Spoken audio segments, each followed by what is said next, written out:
जो बोले सो निर्भय शिरोमणि संत रविदास जी महाराज की जय। जो बोले सो निर्भय शिरोमणि संत रविदास जी महाराज की जय। बुद्धेदास जी महाराज की जय। हरिदास जी महाराज की जय। स्वामी चैतन्य जी महाराज की जय। बालकदास जी महाराज की जय। ज्ञान देवदास जी महाराज की जय। वाल्मीकि जी महाराज की जय। गरीबों के मसीहा बाबा साहब भीमराव अम्बेडकर की सभी महापुरुषों की। हम सर दीन दयाल न तुम सर, अब पतियार क्या कीजिए। बचनी मोर तोर मन माने जन को पूर्ण दीजिए। बल बल जाऊं रमैये कारण करण बोल। बहुत जन्म बिछरे थे माधोई जन्म तुम्हारे लेखे। कही रविदास आस लग जियो चिर भयो दर्शन देखे। जपो जी सतनाम जय गुरुदेव। जपो जी सतनाम जय गुरुदेव। जपो जी सतनाम जय गुरुदेव।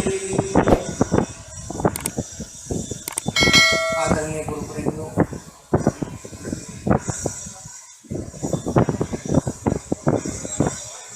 बैठ रहे हैं। कौन पढ़ाए? बैठा जो आज लेट रहा बैठा तो बीमार हो गए सत्संग आए। बैठो। 4:45 बजे रहे।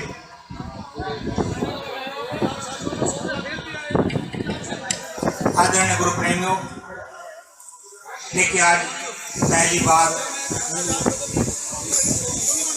इस पावन भूमि गांव लोहारी में आप लोगों की सेवा करने के लिए, आप लोग दर्शन करने के लिए यहाँ पर पधारे हैं। वैसे तो हम कोई बड़े ज्ञानी नहीं,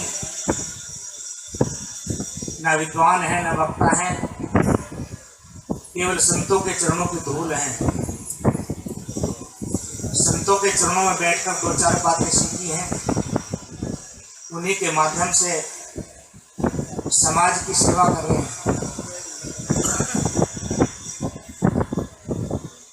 दास को ये जीवन इस समाज सेवा के लिए मिला है। 84 से इस समाज की सेवा अपने कंधों पर ली है कि जितना जीवन है वो समाज की सेवा में लग जाए, समाज का कुछ भला हो जाए। तो इसी लक्ष्य को जीवन में लेकर चल रहे हैं। स्वामी समनदास जी महाराज ने भी अपना पूरा जीवन ही समाज सेवा में लगा दिया और हमारा भी वही लक्ष्य है कि हम अधिक से अधिक समाज को रविदास जी के झंडे के नीचे लाए, क्योंकि एकता में बल होता है।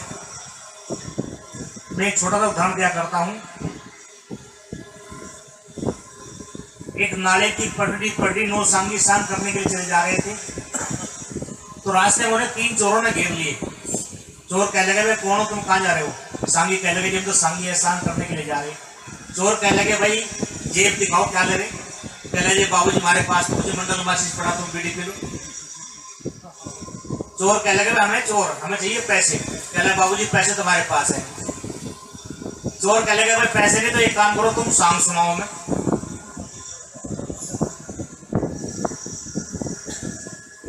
सांगी कह लगे जी बाबूजी तुम 3 हो तो मैं क्या सांग सुनाऊं? तो सांग वहां करें जासी महफिल लगी हो, 1000-2000 आदमी हो, अब तुम 3 सारे ही हो तो मैं क्या सांग सुना? मैं हमारा काजी लगे सुना था। कह लगे हम 3 हो या 2 हो या 1 हो, इससे कोई मतलब नहीं, या तो सांग सुना और पिटो। अब 3 चोरों की दहशत में 9 सांगियों ने अपने साज खोल लिए, ढोलक बाजा नकारा और सब बैठ के। चोर उनके सामने बैठ के लट लेके उनका जो खड़े बनता हो कह लगा नकलिया सब नकलिया नुमान वो तू सुना दे कोई रागनी।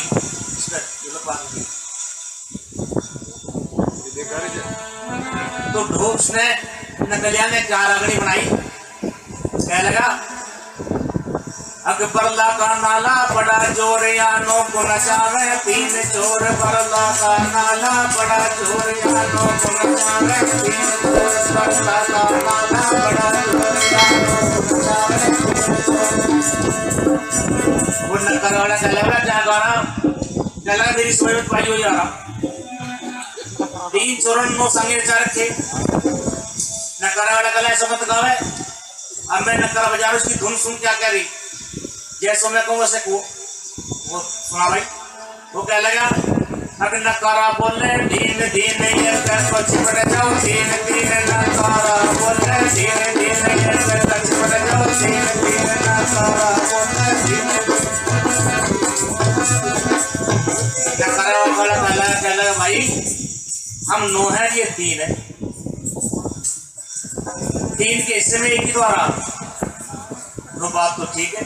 वो तो सारी जरूर पकड़ो इन्हें।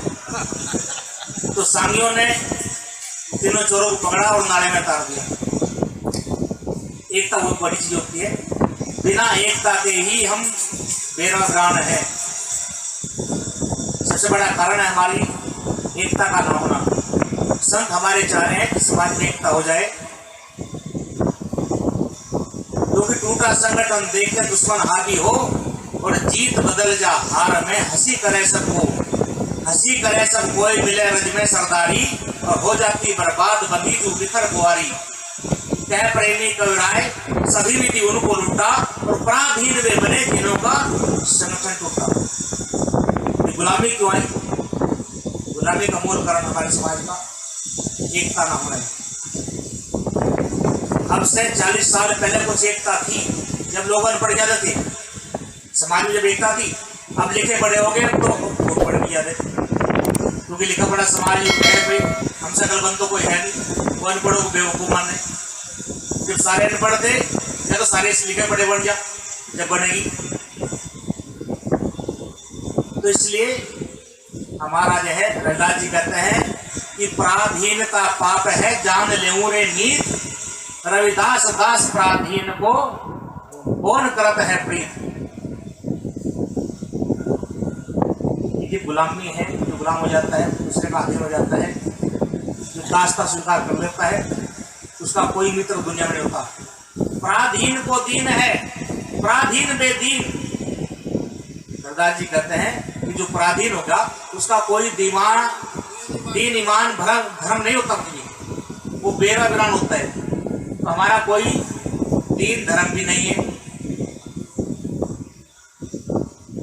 हिंदू पढ़े वेद, मुसलमान कुरान, और वह जमार पढ़े चल भी धरती आसमान। कोई नेम नहीं टेम नहीं, कुछ मतलब नहीं वास्ता। मंदिर बना के खड़े कर दिए, पूजा करने को तैयार नहीं, माथा टेकने को तैयार नहीं। तुम अपने घरों की सफाई करते हो, ये सोचते भाई जो हमारा इष्ट है, हमारा भगवान है, हम रविदास मंदिर में जाकर भी थोड़ी देर सेवा कर दे। एक एक गांव में 4-4 मंदिर, पर किसी में कोई पुजारी नहीं, कोई माथा टेकने वाला नहीं। यदि हम अपने बड़े का अपमान करेंगे तो बड़ा क्या देगा हमें?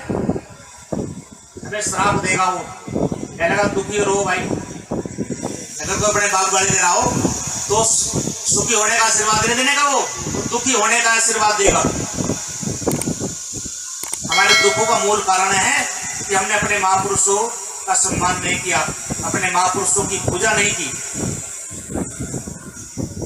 चाहे बुद्धदास जी हो, चाहे हरिदास जी हो, जति जी, कोई महाराज हो, संत, हमने उनका सम्मान नहीं करा। मैं कहता हूं कि इस क्षेत्र में बुद्धदास जी से बढ़कर संत नहीं हुआ, परंतु तुम उनको भूल गए। मैं कई साल पहले खेड़ाटाने में गया तो महाराज घिस संत जी की और बुद्धदास जी की तस्वीर जो है वो पलाई कागजों बनी हुई पेड़ की। तो मैंने उनसे कहा ऐसे महापुरुष की तो पत्थर की तस्वीर होनी चाहिए थी यहाँ पर, जो कुछ अस्थायी होती। ये कागजी तस्वीर तुमने रखी, ये कोई ठाकुर बाहर फेंक दो छुट्टी हो। खैर उन्होंने वो मेरी बात पे ध्यान दिया और मैं 2 साल के बाद जब वहां गया तो देखता क्या हूं कि बुद्धदास जी की प्रतिमा वहां पर लगी। परंतु दुख ये भी हुआ कि बाहर से ताला लगा था उसने। वहाँ कोई सफाई करने वाला नहीं। अरे भाई कम से कम अपने महापुरुषों की पूजा करो। देखिए बड़ों का सम्मान करने से, सेवा करके बड़ों की जीवन में सुख भोग और सेवा से मेवा मिले कहते हैं सब लोग। बड़ों की भली दुआ है और जो करता अपमान वही बर्बाद हुआ है। कह प्रेमी कविराज व्यर्थ नहीं कोई देवा और सब कुछ करिए प्राप्त बड़ों की करके सेवा। जरा करके देखिए रविदास कोई महापुरुष हो, मैं ये नहीं प्रतिबंध लगा रहा कि तुम रविदास जी की पूजा करो। मैं जो बुद्धदास जी घिसन के सेले घिसन की भी पूजा करके देखो, कबीर साहब की पूजा करके देखो, किसी महापुरुष की पूजा करके देखो। परंतु हमने तो कसम खा के हम पूजा करनी नहीं,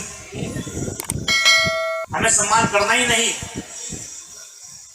सिख लोग जब पाकिस्तान बंटवारे के बाद भारत में आए तो उनके पास ना कोई जमीन थी, ना जायदाद थी, कुछ नहीं था। उन बेचारों ने सड़क पे बैठ के साइकिल सुधारी, सब्जी बेची, दाने बेचे, परंतु अपने महापुरुषों को नहीं भूले। उनके 10 गुरु हैं, 10 गुरुओं के नाम का 1 रुपया निकाल के 10 रुपए निकाल के रखते 100 में से। और तुम्हारा एक ही सतगुरु महाराज है रविदास जी महाराज। मैं तुम्हें कहता हूँ तुम भी 1 रुपया का लग लो कम से कम। और हमारे पास तो शराब पीने के लिए तो बहुत पैसे गुरु महाराज के दरबार में दान करने को आधे ऐसे होंगे जिन्होंने यहाँ माथा नहीं टेका होगा। तुम में से इतने आधे आदमी होंगे जिन्होंने आकर माथा नहीं टेका होगा, और नहीं प्राप्त हो जाते दोनों की, क्योंकि शर्म लग रही अभी हमारा पैसा धर्म काम लगे चला जाए। अक्सर 3 शराब के इनके अर्थ निकाल और समझदार के वास्ते बेडब नहीं सवाल। बेडब नहीं सवाल से शैतान कहावे और रात से घर में राड पड़ोसी भी तंगावे। कह प्रेमी कवराए पैसे बर्बाद होए नर और तन धन आप घटाए मिले जब 3 नुकसान, तन की हानि, धन की हानि और मान सम्मान की हानि। 3 हानि जाते शराब इंसान से शैतान बना दे, सह करते शैतान, राग करते राड। जब पिएगा तो राड जरूर करेगा इसके साथ, और कहीं बाहर भी ना करे तो घरवाली के साथ रहेगा लड़ाई और पिटने के काम करेगा। और मैं किसी और से कर ली तो फिर 2 दिन हो गए वो बर्बाद जरूर हो जाएगा। ये जितनी जमीन जायदाद हिंदुस्तान में है ये सब हमारे पूर्वजों की थी। ये सब हमारे पूर्वजों ने शराब के मांस के शराब कबाब खा करके सारी दूसरों को दे दी। विचार महाराज जी ठीक करते, ब्रजदास जी ठीक कह रहे थे। आपको लगी तो होगी बुरी थोड़ी सी, पर बुरी बात नहीं है। हमारी जब तक एकता नहीं होगी, जब एक झंडे के नीचे नहीं होंगे तो कभी कामयाबी मिलेगी नहीं, कितने सत्संग कर लो। महाराज जी निरंजन दास जी ने 6 साल पहले रविदासिया धर्म की स्थापना की गई। हमारा कोई धर्म नहीं था, हम केवल हिंदू धर्म के साथ चल रहे थे। वे हमारी गर्दन काटते हैं, हम उन्हीं के धर्म की प्रचार कर रहे हैं। तो हमें धर्म की जरूरत पड़ी। तो जिस समाज का कोई धर्म नहीं होता वो कभी विकसित नहीं होता, वो दूसरे गुलाम रहता है। जिसका अपना कोई निजी मकान नहीं होता वो दूसरे के मकान में रह जाओ, सुखी नहीं रहे तो पता नहीं कब निकाल दे लेकर वहां से। पंजाब के चमारों ने सिखों के धर्म का प्रचार करा, बहुत दिनों से करते आते। उन्हीं सिखों ने हमारे महापुरुषों पे गोली चला दी, हमारे महापुरुषों को मारता गया कर दिया। निरंजन दास जी के 2 गोली मारी, फिर रामानंद जी की गर्दन में छुरी घोंस दी, उन्हें जान से मार दिया। उनके साथ ये 4 आदमी और मार दिए, सस्ते बढ़ते जैसे हो रहा है। तो हमारे महापुरुषों ने कहा कि भाई जब हम ही इनका प्रचार कर रहे, इनके धर्म को बढ़ावा दे रहे और यही हमारे गोली मार रहे तो हमें क्या फायदा। तो इसलिए हमने अपना धर्म अलग बनाया, उसका नाम है रविदासिया धर्म। क्योंकि हम ना हिंदू हैं और ना मुसलमान हैं, हम अलग से ही चमार हैं। चमार शब्द का रविदास जी महाराज ने बहुत प्रचार करा अपने समय में। उनके हरबाणी के अंदर जो चमार शब्द है, अगर चमार शब्द को बुरा शब्द होता तो वे प्रचार क्यों करते। चमार शब्द दुनिया का सर्वश्रेष्ठ शब्द है। मैं टैंकी जोड़ कह सकता हूं कि चमार शब्द है दुनिया का सबसे श्रेष्ठ शब्द है। उसके अर्थ से निकलते हैं जो हर प्राणी पर लागू होता है, और जाति सूचक शब्द है उससे पहले लागू नहीं होता। ये चमार शब्द ऐसा है जो कीड़ी से लेकर परमात्मा तक में लागू होता है। परमात्मा का नाम भी चमार है, जैसे अनेक नाम है परमात्मा के, तो उनमें चमार शब्द भी परमात्मा का नाम है। अगर किसी का कोई मंत्र याद ना हो भाई, वो चमार चमार की माला रटने लगो, सिद्धि प्राप्त हो जाएगी। सिद्धि प्राप्त हो जाएगी उसे। अगर किसी को कोई मंत्र याद ना हो, वो राम ना कहो, भगवान ना कुछ ना कहो, वो चमार चमार चमार चमार करो जाओ बस, ये हो जाएगी। तो ये परमात्मा का नाम है, तुमको वह मदद के देखा नहीं।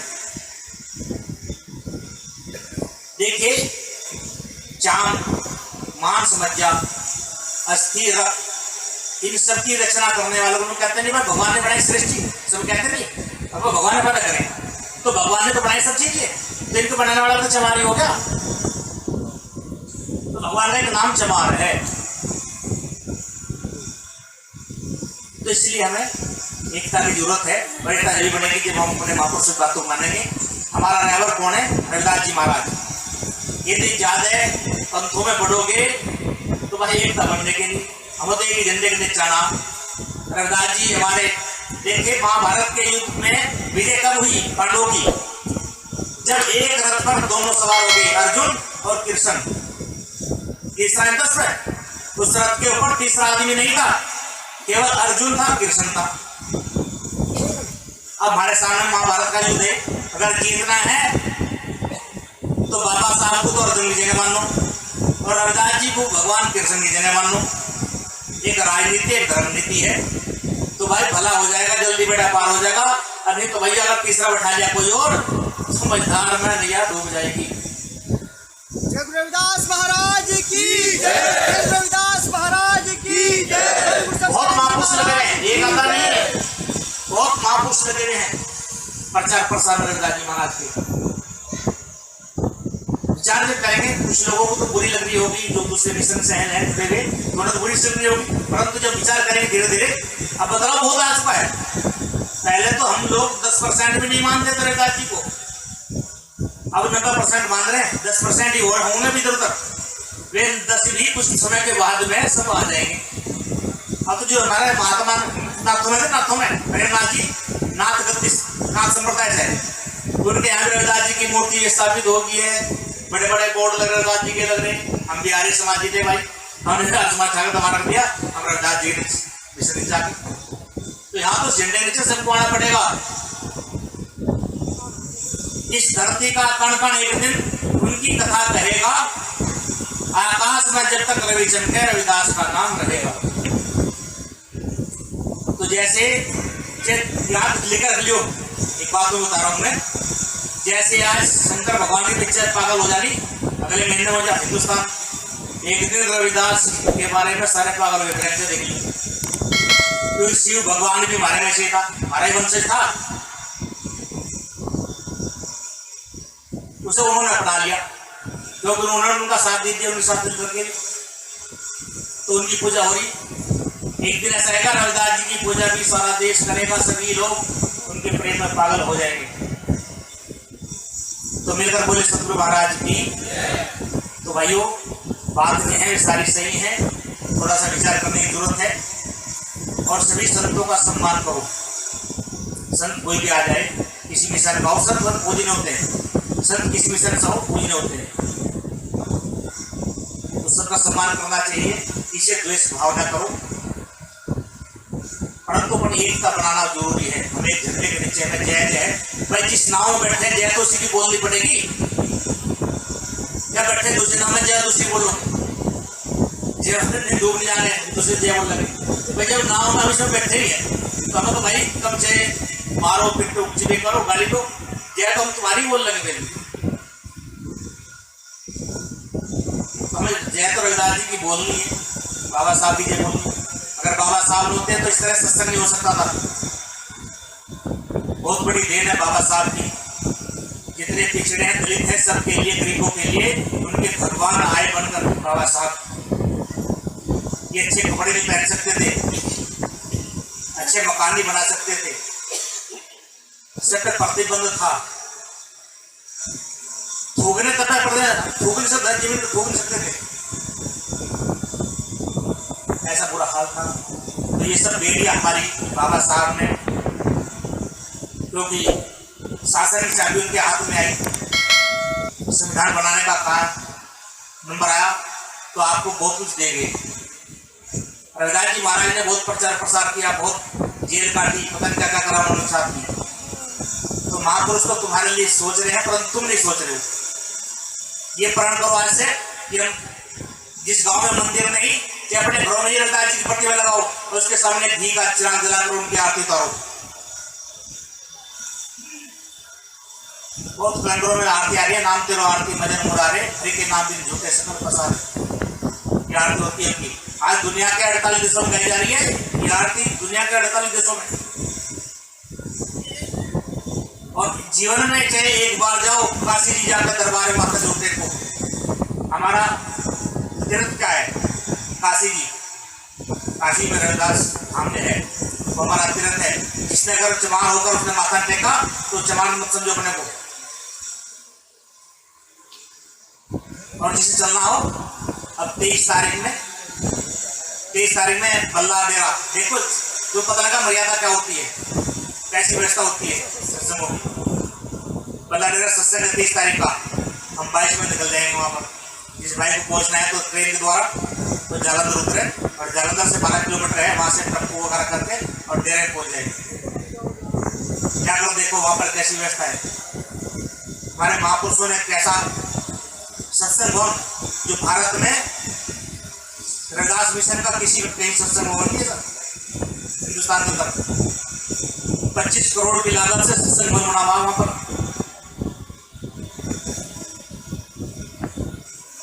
जाओ देखो, बल्ला डेरा जाओ, रामगढ़ जाओ। अगर तो दत्तनारायण जाकर लोग तो पहाड़ियों में है, परंतु काशी जी जाना जरूरी है, बल्ला डेरा जाना जरूरी है। वहां से शिक्षा मिलेगी हमको। तो इस बार चलना चलियो, पहुंचो ट्रेन द्वारा तो अपनी बलोर गाड़ी से निकलेंगे 7 आदमी वहां के लिए। बैठो गाड़ी से आ जा रहे। अरे ये तो कमी नहीं, तुम्हें बातें सुनने का शौक नहीं, तुम्हें तो केवल गाना बजाना, इसे काम नहीं चलने का। मोक्ष की बातें छोड़ो पहले, धरती पे रहना सीखो। क्या करना है क्या नहीं करना, सुनना क्या कहना सीखो। मोक्ष की बातें छोड़ो पहले, धरती पे रहना। मोक्ष में तुम्हें कोई जाने का ना, तुम इतनी मेहनत कर सकते। वो जिस चीज का वर्णन तुम कर रहे हो उसके लिए तो कम से कम 3.5 घंटे 3 घंटे एक आसन में बैठना पड़ता है और मन को विचारों से खाली करना पड़ता है। सारी दुनिया के जितने बेहतर करने पड़ते हैं दिमागों से, जब जाकर ध्यान लगने का नहीं। चला कोशिश करियो, मन जो है बड़ा चंचल है, 1 मिनट में दुनिया भर की बातें खड़ी करता है सामने लाके। तुम्हें सुना था राजेंद्र जी ने, हाँ तेरे ढूंढता वन में, दिलदार तुम्हारे तन में, चित्तवृत्तियों को रोक बाहर से, रमा मत तन में, 10 इंद्री का साधन कर ले, ध्यान लगा ले मन में। ये तो बहुत कड़ा काम है, तो साधु संत कर सके जो खाली, और उनमें भी करोड़ों में कोई बिरला पास हो, करोड़ों में कोई बिरला, हर संत नहीं पास होता। तो सबसे पहला काम है, जब तक हमारा व्यवहार ठीक नहीं होगा, शुद्धाचरण नहीं होगा, तो हम इस भक्ति मार्ग में भी कोई कामयाबी प्राप्त नहीं कर सकते। इसके करने के लिए हमें शराब छोड़नी पड़ेगी, पान छोड़ना पड़ेगा, भांग छोड़नी पड़ेगी, और हमारे अंदर सारी बुराई है। सब ज्यादा चक्कर का काम हम करें, जुआ खेलने का काम हम करें, शराब पीने का काम हो जाता है हम करें, तो जीवन बदलेगा कैसे? बदलने के लिए त्याग करना पड़ेगा। बिना त्याग के सुख मिलेगा नहीं। और त्याग करने के लिए तुम तैयार नहीं। कितने लोग हैं जो कल से रविदास जी महाराज की पूजा करेंगे, आटा योग, ठीक है। अब आपने प्रण करिए, गुरुद्वारा बैठो, कल से चाहे तो बैठो 10 मिनट के लिए, रविदास जी महाराज के सामने जोत लगाकर चाहे 10 मिनट के लिए बैठो और उनकी आरती सब सीखो, सबका याद होनी चाहिए। और भाई एक ध्यान रखो, ये 2 बातें याद कर रख लो, जीवन बता लोगे तो कामयाबी मिल जाएगी। अपनी कमाई में से 100 में से 1 रुपया अब गुल्लाकारी स्टील की बड़ी डिब्बे चक्कर से 1 रुपये लेकर रख लो। अगर 200 रुपये कमाए 2 रुपये डाल दो, 300 कमाए तो 3 रुपये डाल दो। और रविदास जी महाराज की सारी सेवा हो जाएगी। ज्यादा कठिन काम नहीं है। अगर मैं आपसे 100 रुपये मांगू जोर पड़ा देते, जब ये पता कि ये तो भाई महाराज जी के नाम के, अगर दान में देने उसमें छाके दे तो किसी 150 रुपये हमारा कुछ नहीं कहा। बेड़ा गांव में उदेश नाम का लड़का है, उसकी छोटी सी मुन्नी, उसके मैं ऐसे ही बता रहा था, उसके दिमाग को बात बैठी छोटी लड़की की, पहले पापा जी हम भी गुरु जी के नाम पर पैसे उड़ा करेंगे। तो उनका मेडिकल स्टोर है, तो उसने 10 रुपये रोज निकालने शुरू कर दिए। 10 रुपये ठावे और गुल्लक में गिर दे, वे जुड़ के हो गए 8000। हम ले रसीद काटने के लिए, उसकी पत्नी कहने लगी जी 8 तो इनके हैं ही, 3 और गिर दो, 11 ही दे दो। तो 8 तो ही पहले तो इनके हैं गुरु महाराज के नाम के, अब 3000 और मिला के 11000 कर दो। तो छोटी बच्ची ने ही 8000 रुपये जोड़ दिए। तो इसलिए ये काम जरूरी है। अगर दान नहीं करोगे तो तुम्हारा धन जो है बुरे कामों में खर्च होएगा।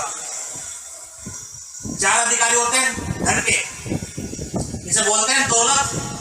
दौलत का अर्थ है जिसके 2 लाख हो। जब आती है तो इंसान की छठी माला तुम्हारे, जब जाए तो कमर वाला तुम्हारे, जब आए तो आदमी के तरफ पकड़ पैदा हो जाए, अहंकार पैदा हो जाता है। जब जाती है तो अहंकार खत्म हो जाता है। इसके 4 अधिकारी, इसे बोल, पहला अधिकार होता है सब धर्म, साधु संत धर्म कार्यों में खर्च करो तो बुरे काम में नहीं जाएगी। दूसरा इसका अधिकारी है बीमारी, फिर डॉक्टर ले जाएंगे। अगर कोई धर्म काम में खर्च नहीं करना है पैसे को तो फिर बीमारियां का डॉक्टर के यहाँ जाएगा। और तीसरा अधिकारी है इसका मुकदमा, जिसे झगड़ा हो गया वो फिर पुलिस वाला चला जाएगा। और चौथा अधिकारी है चोर, फिर चोर छीन लगे कहीं रोज जाके जाने तो जरूर है। 10% तो तुम्हारा जाएगा चाहे कहीं बोली करो। अब धर्म में खर्च करोगे तो यश मिलेगा, आपके लोग पढ़ाई करेंगे। आज आप लोगों ने सत्संग कराए तो जितने लोग बाहर जा रहे हैं सब तुम्हारी पढ़ाई करें। तुम्हारे गाँव लोग फले गाँव में गए थे और मैं इतना बढ़िया भोजन खिला, ऐसी व्यवस्था करी, तुम्हारी प्रशंसा होगी। अब तुम किसी का धर्म काम खर्चना करते तो भैया तुम्हें लोग गाली देंगे। ये दौलतबंद 4 प्रकार के लोग, ये दौलतबंद जो दौलत को बंद कर रखे ना खावे ना काटते। एक हो दौलतगंद जो दौलत को गंदे कामों में लगाते हैं, शराब पीना, मांस खाना, पराई स्त्री गमन करना, बुरे कामों में लगाते हैं तो उन्हें बोलते हैं दौलतगंद। एक होते हैं दौलतमंद जो मंदे कामों में लगा ले, अपना खा पी लिया, किसी ब्याज हो जो पैसे दे दिए, उसे कहें दौलतमंद। और एक हो दौलतबंड। बंड बोलते हैं पंजाबी भाषा में बांटने को, जो बांट कर खाते हैं, आप भी खाते हैं और दूसरों का उपकार भी करते हैं, परमार्थ में लगाते हैं। तो तुम सोच लो तुम कौन से हो इनमें से? तुम दौलत बंद हो या गंद हो या मंद हो या बंद हो। अगर सुखी बनना तो भाई बंड बनना पड़ेगा, जब ये काम चलेगा। तो मिलकर बोले सतगुरु महाराज की। तो 2-4 बातें ये जरूर दिमाग में, सत्संग सुनने का लाभ दीजिए अपने महापुरुषों की। और जिसकी भी तुम पूजा करते हैं, जिसके चेले हो, अपने गुरु की पूजा करो। गुरुमुखों के लिए अपने गुरु का सम्मान करना, उसकी पूजा करना, उसे ध्यान अवस्था में लाना बहुत जरूरी होता है। वरना गुरुमुखी नहीं है। तुम किसी मिशन से हो, किसी के शिष्य हो, अपने गुरु के स्वरूप को अंदर निखार लो। एक बार अंदर का घट का पर्दा खोल लो तो कामयाबी मिल जाएगी, वरना जीवन बेकार चला जाएगा। अगर तुम बाहर मुखी हो, अंतर्मुखी नहीं हुए हो तो तुम्हें कोई कामयाबी नहीं सकती, तुम बाहर भटक रहे हो। अरे 1-2 घंटे 24 घंटे तुम अपने घर के काम करो, शरीर के पालन पोषण के में लगे हुए हो। जो चीज मिटने वाली है उसे 24 घंटे रखना का, और जो अस्थिर रहने वाली, सदा रहने वाली है ये जीवात्मा जिसके कारण सारा संसार चल रहा है, उसके लिए टाइम नहीं। कैसे ज्ञानता? रविदास जी कहते हैं कि जान जान अजान भय हम बावर, सोच असोच दिवस जाई, इंद्री सबल निबल विवेक, परमार्थ प्रवेश नाही। हम जानबूझ के पागल हो रहे हैं, जिसके बारे में सोचना चाहिए उसके बारे में सोचते नहीं, और जिसके बारे में नहीं सोचना चाहिए उसके बारे में सोच रहे। आत्मा के बारे में सोचना चाहिए, उसके बारे में सोचते नहीं। शरीर के बारे में 24 घंटे लगे हुए, 24 घंटे, तो कम से कम 2-4 घंटे आत्मज्ञान प्राप्त करने के लिए, आत्मा को जानने के लिए, अपने स्वरूप को देखने के लिए अंदर सिमट देखो, आनंद आएगा बहुत बड़ा। संसार के किसी भी चीज में आनंद नहीं जो आनंद उसमें है। अगर किसी के गए, रविदास जी कहते हैं कि एक बूंद सो बुझ गई जन्म जन्म की प्यास, और जन्म मरण बंधन कटा है रविदास क्लास। अगर एक बूंद भी तुमने चख ली ना उस अमृत की, तो समझो जीवन मुक्त हो जाओगे। बाहर का पानी कितना पीते रहो, स्वाति नक्षत्र की एक ही बूंद ये तरसता है पपिया।